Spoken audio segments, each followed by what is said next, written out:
एक बार की बात है, एक आदमी के जीवन में सिर्फ दुख ही दुख थे।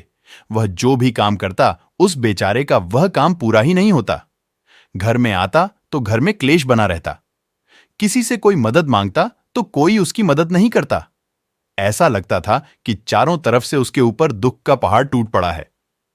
उसे समझ नहीं आ रहा था कि मैं इन दुखों से कैसे पार पाऊं। वह दिन रात यही सोचता रहता था कि अपने दुखों से छुटकारा कैसे पाना है। इसी कारण से वह रात में सो भी नहीं पाता था। उसकी आंखों के नीचे बड़े बड़े काले घेरे बन गए थे, जो इस बात का प्रतीक थे कि वह आदमी कितना दुखी है और कितना चिंतित है। कभी कभी तो उसके मन में आत्महत्या करने के भी ख्याल आते थे, लेकिन अपने परिवार की चिंता करके वह यह कदम नहीं उठा पाता। वह इतना दुखी हो गया कि उसने निर्णय किया कि वह इन दुखों से छुटकारा पाकर ही रहेगा। इसके लिए चाहे उसे कितनी ही मेहनत करनी पड़े, कुछ भी करना पड़े, चाहे अंगारों पर चलना पड़े, लेकिन इन दुखों से छुटकारा हासिल करके रहेगा।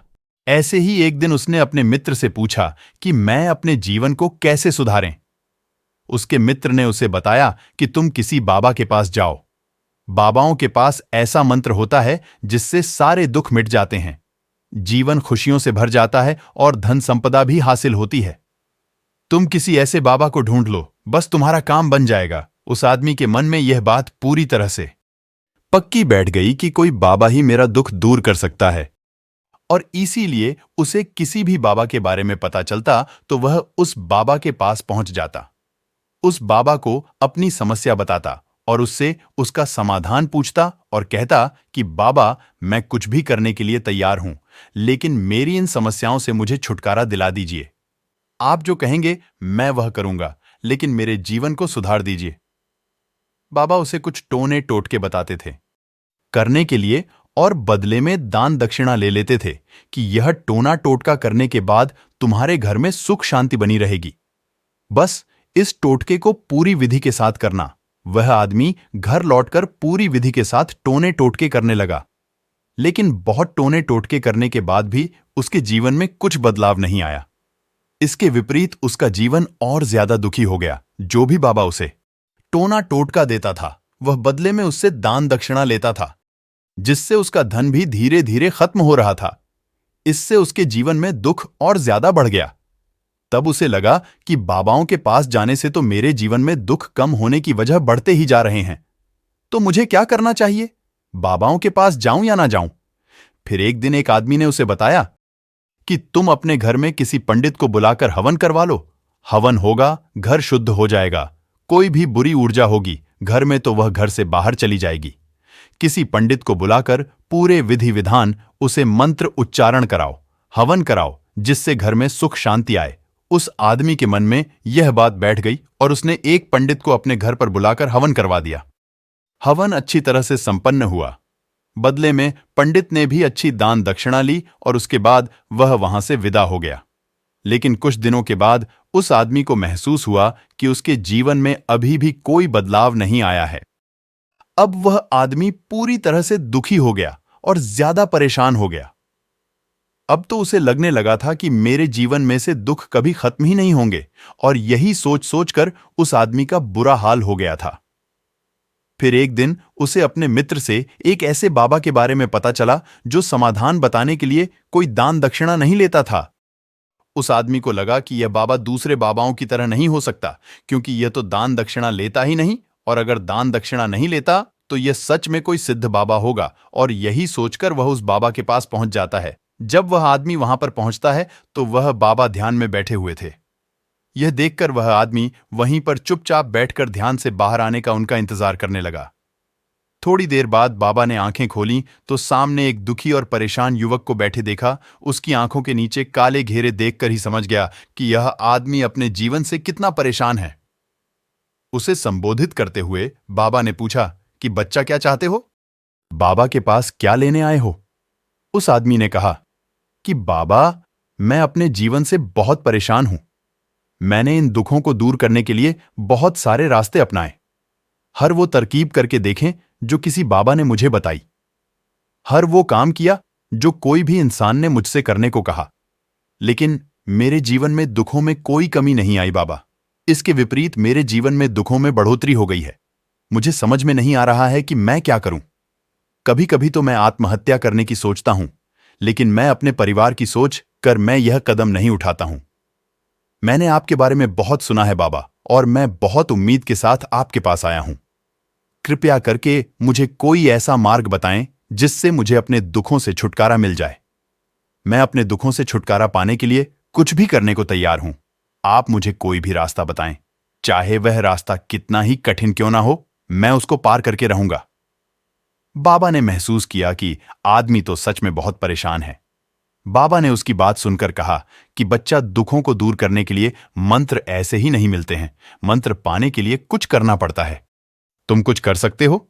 यह सुनकर पहले तो उस आदमी ने सोचा कि यह बाबा भी मुझसे दान दक्षिणा मांगेंगे, लेकिन और कोई रास्ता ना पाकर उस आदमी ने कहा, बाबा, आपको जितना भी दान दक्षिणा चाहिए मैं देने के लिए तैयार हूं, लेकिन आपका मंत्र सच्चा होना चाहिए, वह पूरा होना चाहिए, उसका फल मुझे मिलना चाहिए।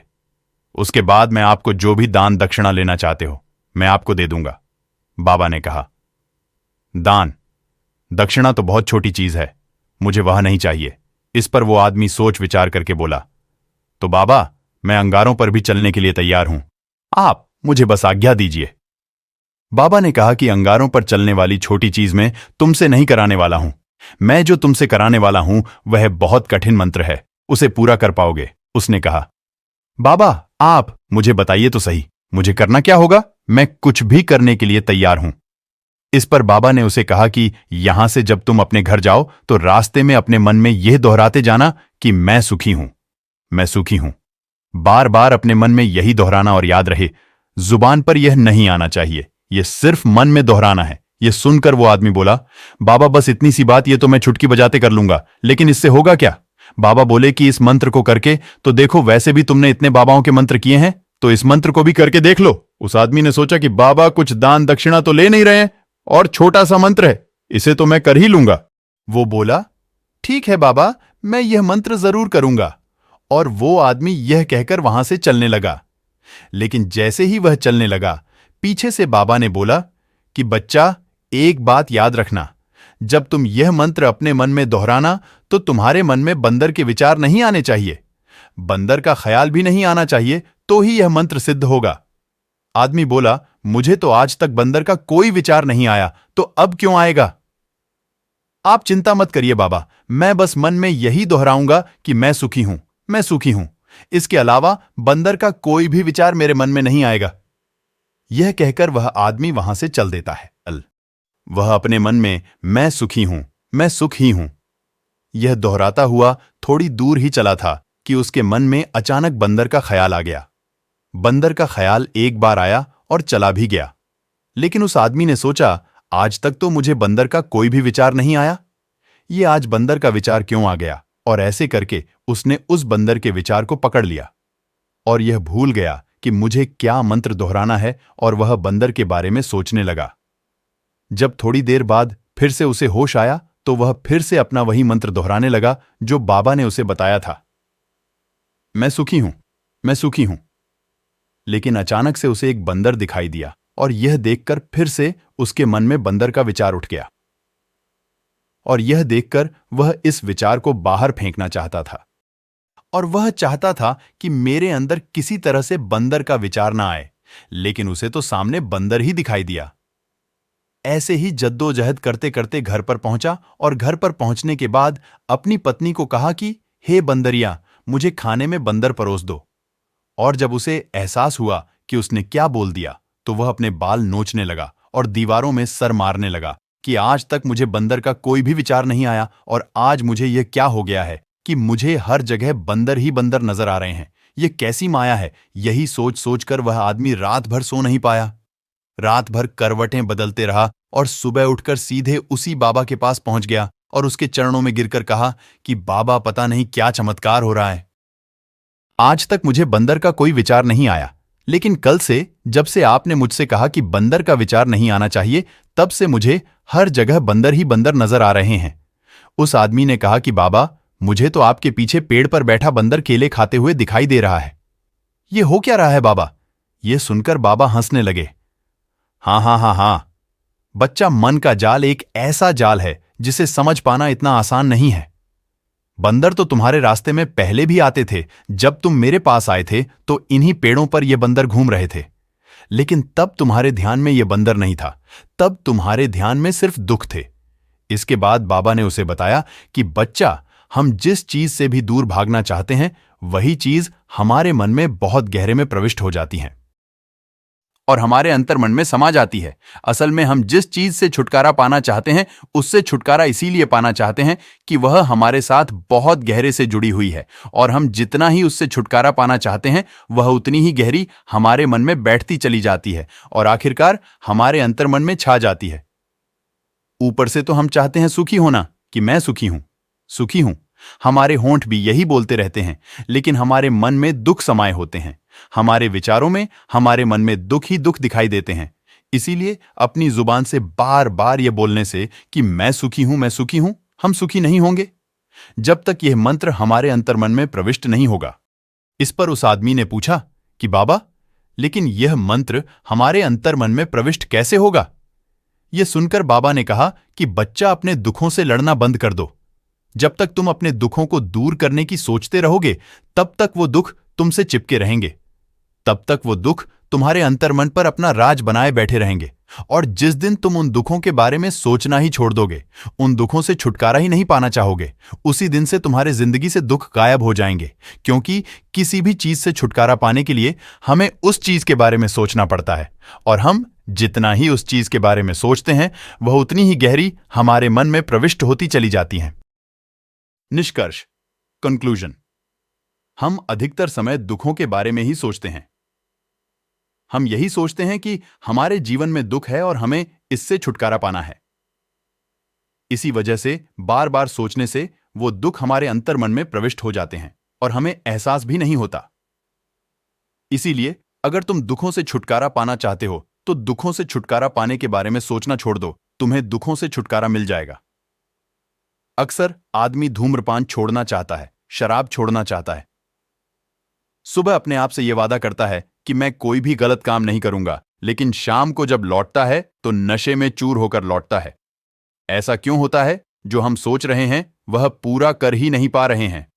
असल में हम उस चीज को बहुत ज्यादा तवज्जो दे रहे हैं, उस चीज को बहुत ज्यादा अहमियत दे रहे हैं। जब भी हम उस चीज को छोड़ने के बारे में सोचते हैं तो हम उसकी इंपॉर्टेंस यानी कि विशेषता और ज्यादा बढ़ा देते हैं। हमारा मन उस चीज के बारे में जितना ज्यादा सोचेगा, शराब या धूम्रपान छोड़ने के बारे में जितना ज्यादा सोचेगा, हमारा मन उतना ही उस चीज के पीछे ज्यादा भागेगा। हमें उस चीज से लड़ना नहीं है, बल्कि बिना सोचे गुजर जाना है। और अगर हम इस मंत्र को समझ लेते हैं तो हम अपने जीवन में जो भी पाना चाहते हैं उसे अपने अंतर्मन में डाल सकते हैं। और एक बार वो लक्ष्य हमारे अंतर्मन में बैठ जाता है तो फिर सफलता पाने में कोई समस्या नहीं आती, कोई दिक्कत नहीं आती। तो दोस्तों, कैसी लगी आपको ये कहानी?